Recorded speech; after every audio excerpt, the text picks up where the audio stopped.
So you broke your nose when? You were playing soccer or something? Soccer. Soccer? Yeah, soccer. Yeah? You're a good soccer player? I think so. Yeah?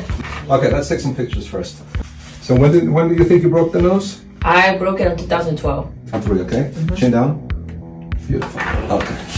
1, 2, 3. We want to keep it very natural, correct? You've got a little bit of a high point over here. We're certainly going to take this bump down, and your nose starts a little bit high.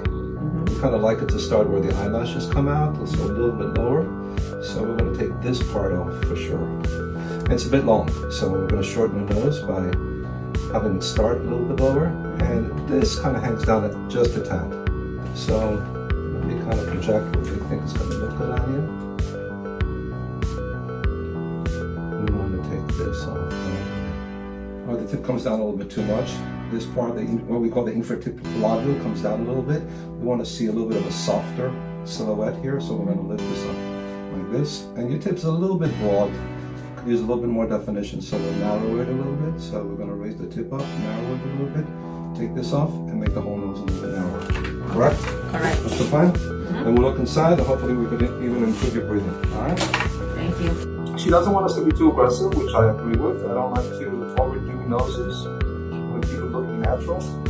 But in her case, she did sustain a nasal fracture 11 years ago, she states, and that's why she has a little bit of a deviation and a bump on her nose.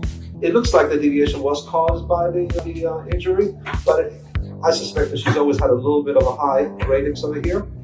And she has some breathing difficulties. So we're going to look inside, and most likely her septum is deviated. We'll straighten that out and hopefully open up her airways.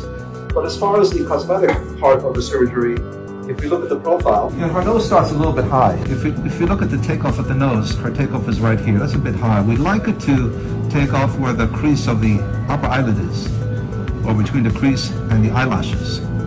So this really should be the deepest part of the nose, and we marked her preoperatively. Just because this is what we're envisioning reducing her dorsum by. Also, her columella, the bottom of her nose, is a little bit low. We're going to bring that up a tad.